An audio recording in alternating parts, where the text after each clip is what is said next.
no saben a dónde recurrir para tener o tomar una buena decisión y acaban haciendo lo que la mayoría hacen. Si es bueno o no, ya se sabrá con el tiempo, pero ellos van incorporando esto en la medida en que, bueno, la mayoría lo va haciendo y se va normalizando. Podría pasarme la mañana hablando de las dificultades o los desafíos que plantean las nuevas tecnologías. Es cierto que nos aportan cosas también muy buenas. Nos permite, de pronto, acordarnos de una persona con la que perdimos contacto hace como 20 años. Yo recuerdo que hace un tiempo me pregunté, uy, ¿qué será de Rodvina? Alguien que para mí fue una persona muy especial, marchó a vivir a Holanda. Ah, pues voy a ver si la localizo por Facebook. La encontré. Comunicamos e intercambiamos mensajes. Tiene cosas, pero como digo, también plantea grandes desafíos. ¿Y qué me diríais del desafío de la interculturalidad? Nuestro país, por los vaivenes, diríamos, de los fenómenos migratorios, por toda una serie de acontecimientos, es un país que ha acogido a muchísimas personas de distintas culturas, de distintas religiones, de distintas maneras de pensar. Y claro, mirad, os pongo un ejemplo, cuando en una iglesia de 50 miembros vienen 2 o 3, no sé, de un contexto latinoamericano, de un contexto de la Europa del Este, pues no pasa nada, son bienvenidos, son bien recibidos, acogidos. Pero ¿y cuando esa iglesia de 50 miembros tiene que asimilar la incorporación de 40 o 50 más, que vienen de otro contexto, con otras formas de pensar, con otras maneras de hacer las cosas? Pues ahora pensad en grande, pensad en nuestro país, pensad en las culturas que han entrado en los últimos años, pensad ahora en los extremismos que se han acentuado, la polémica que hoy existe alrededor de elementos como ¿cómo se llama? El bikini tan especial, burkini, que está representando un terrible problema en muchos lugares. O cómo, pues de alguna manera, pues el burka se empieza a ver por muchos sitios y empiezan las reacciones. Yo esto no lo veo normal, esto puede ser peligroso. Los extremismos de uno y otro lado se activan, se ponen en marcha y vemos una Europa que cada vez está más polarizada en los conceptos culturales. Es un terrible desafío el que se vive también en relación a las culturas y este peligro creciente de los extremismos y de los integrismos que se están también realizando. Os añado un desafío más: las nuevas filosofías.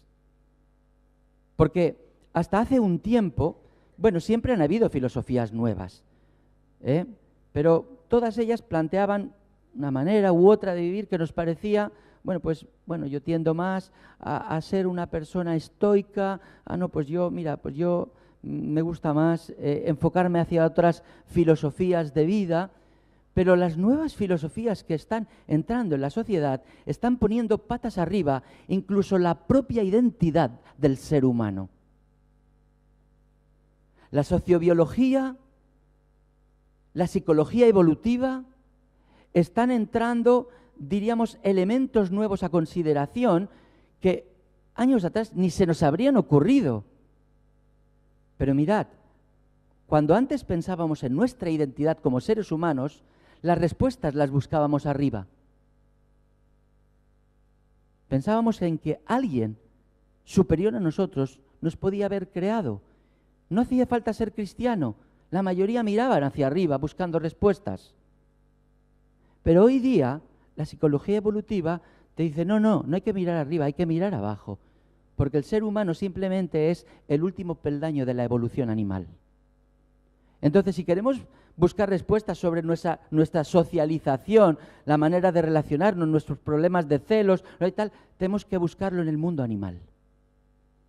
Y a partir de ahí tratar de entendernos a nosotros que estamos un poquito más avanzados. ¿No es esto un desafío? Mirad, os lo traigo a un terreno mucho más cotidiano. Y esto no tiene que ver con las personas que tenéis mascotas, que queréis a vuestras mascotas. El Señor nos llama a querer y amar toda su creación, su naturaleza, también los animales, pero todos entendemos que un animal es un animal y una persona es una persona. Pero ahora se está produciendo un fenómeno en el que hay jóvenes, parejas jóvenes, que tienen mascotas y que las consideran como sus hijos. Y cuando les llaman, dice, ven con mamá o ven con papá. No es broma. Esto es real. Esto es real. Y lo tienen como alguien más de la familia. Ya digo, no pongo en cuestión el amor y el cariño hacia las mascotas, hacia los animales, pero entiendo que un ser humano es superior. Y si esto os lo pongo con un ejemplo mucho más extremo, me vais a entender. El partido animalista, que procura la defensa de los animales, también supongo que ahí habrá de todo, pero yo he escuchado expresiones a raíz un poco de todas estas fiestas que en nuestro país, pues hasta hace poco era muy normales, pero ahora ya cada vez empiezan a ser más anormales, en relación a los festejos de los toros. Se oponen terriblemente a las corridas y recordaréis que no hace mucho murió un torero, ¿verdad? ¿Qué hicieron? Celebrarlo. Lo celebraron por todo lo alto.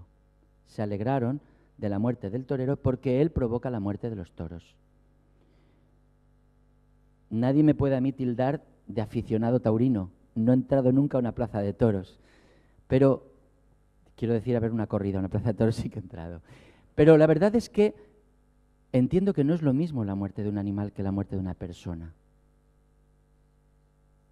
Por eso digo que también las nuevas filosofías plantean un desafío terrible, tremendo para nosotros.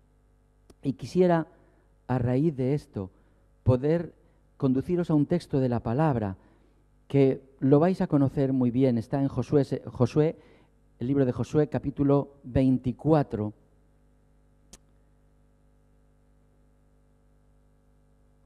Donde a partir del versículo 14 leemos lo siguiente.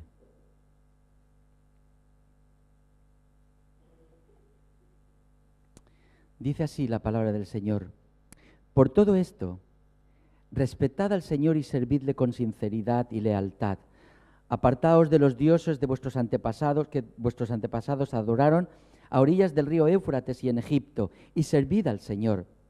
Pero si no queréis servir al Señor, elegid hoy a quién vais a servir, si a los dioses a los que vuestros antepasados servían a orillas del Éufrates, o a los dioses de los amorreos que vivían en esta tierra.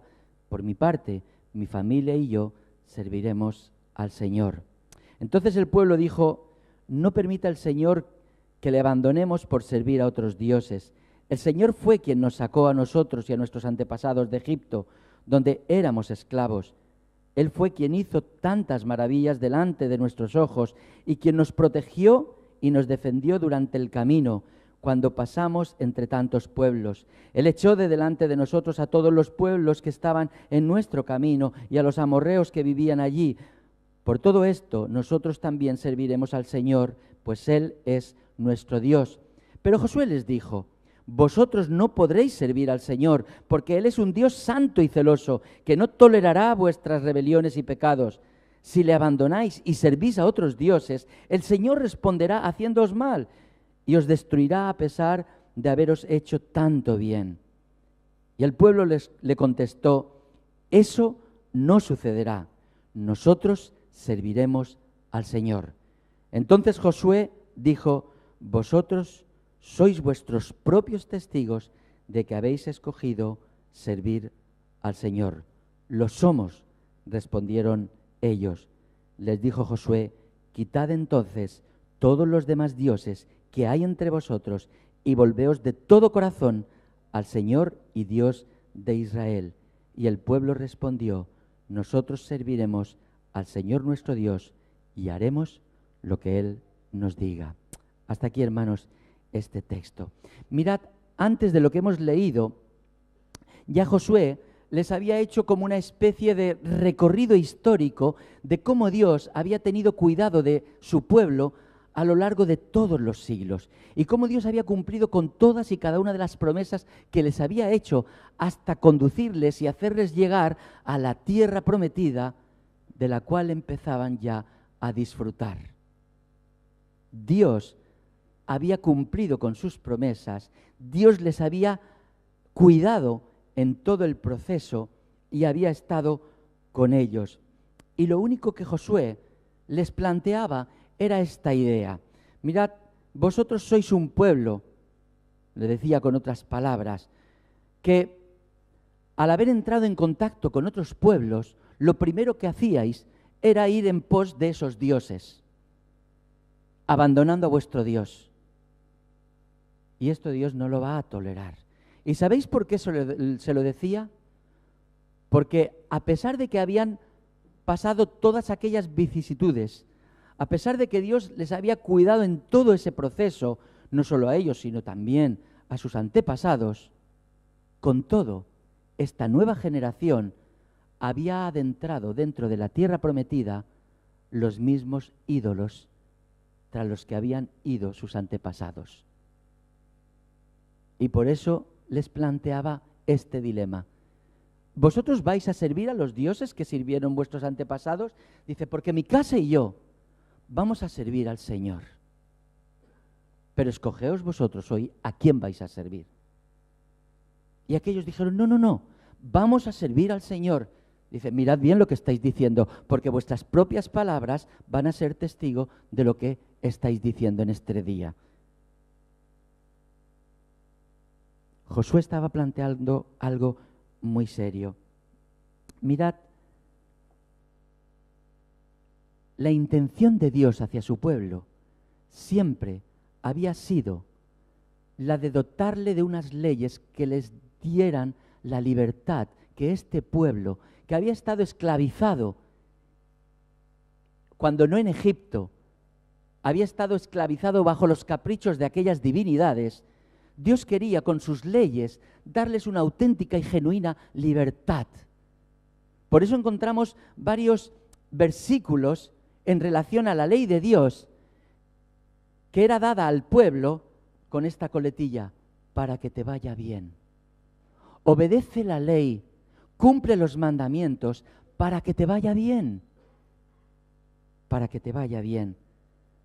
De hecho, tiempo atrás, cuando Dios dio la ley a Moisés, les dijo, grabad bien en vuestra mente que el Señor es Dios, tanto en el cielo como en la tierra, y que no hay otro fuera de Él. Cumplid con sus leyes y mandamientos que yo os doy en este día, y os irá bien a vosotros y a vuestros descendientes, y viviréis muchos años en la tierra que el Señor vuestro Dios os va a dar para siempre. Esta era la intención de Dios. Y fijaos, tan firme era la intención de Dios, que aquella ley que fue dada temporal y con aquella intención, y que desgraciadamente hicieron un mal uso de aquella ley, y que en vez de producir la libertad que Dios buscaba, lo que produjo fue una mayor esclavitud, porque recordaréis en los tiempos de los fariseos, cómo los fariseos utilizaban la ley de Dios para aún llevar a un mayor yugo y una mayor esclavitud a las gentes que creían en Dios. Hicieron un mal uso de aquellas leyes, pero Dios en su firme voluntad completó aquella ley enviando a su Hijo, para así conocer de una manera plena la verdad de Dios.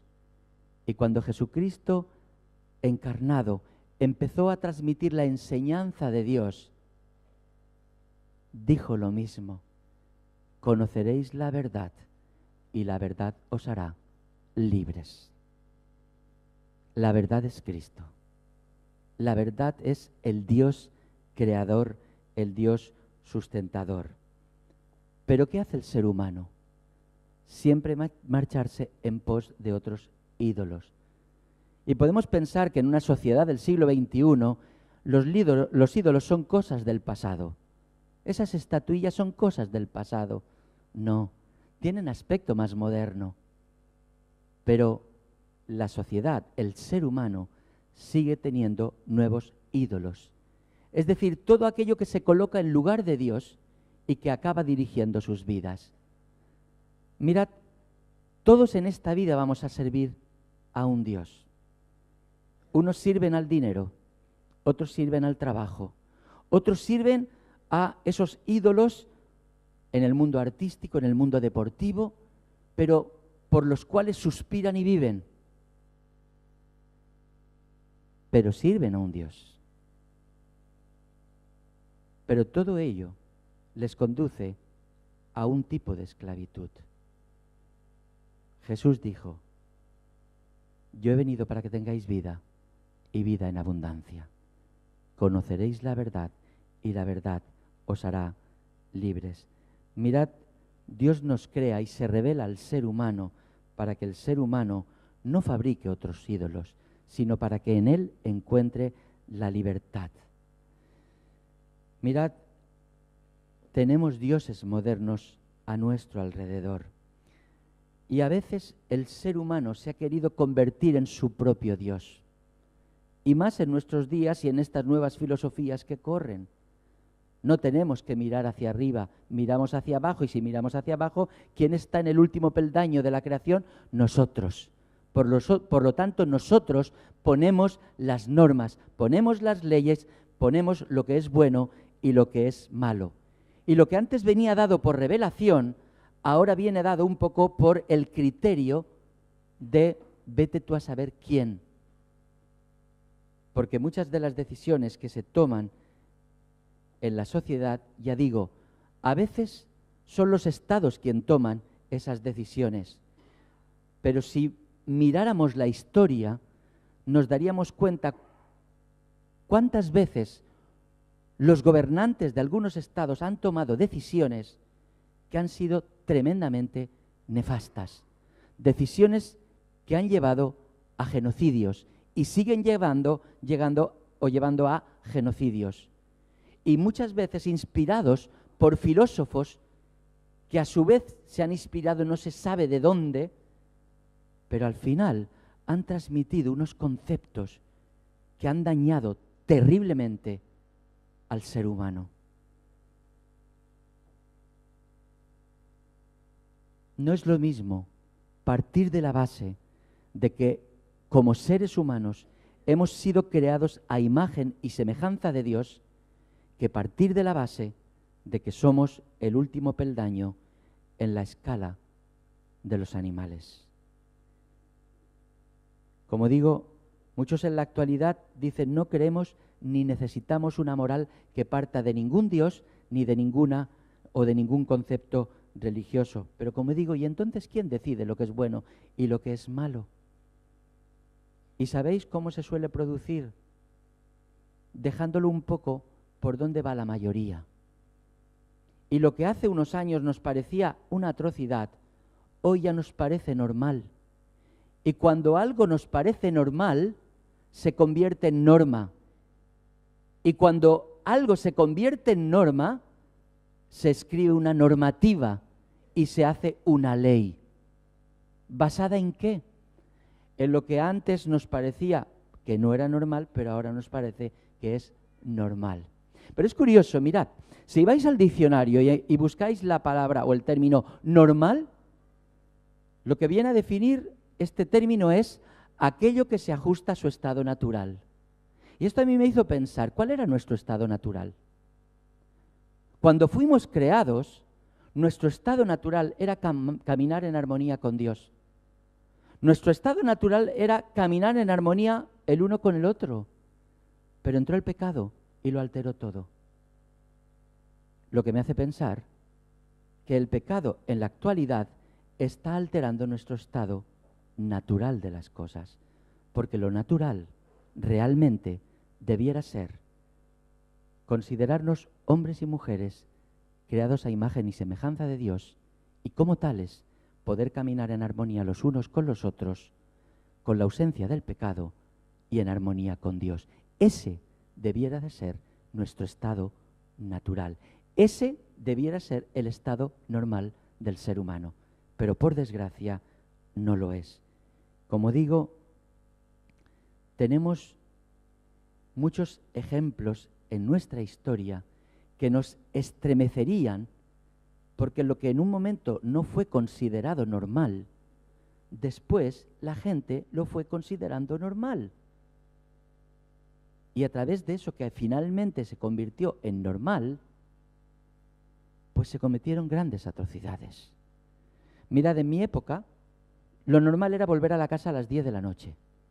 Y cuando volvías un poco más tarde, tu madre te torcía el gesto y te echaba la bronca.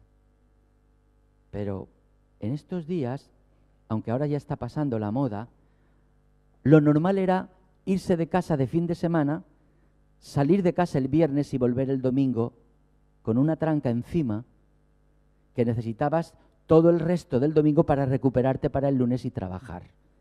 Y eso para muchísimos jóvenes era lo normal. Mirad, necesitamos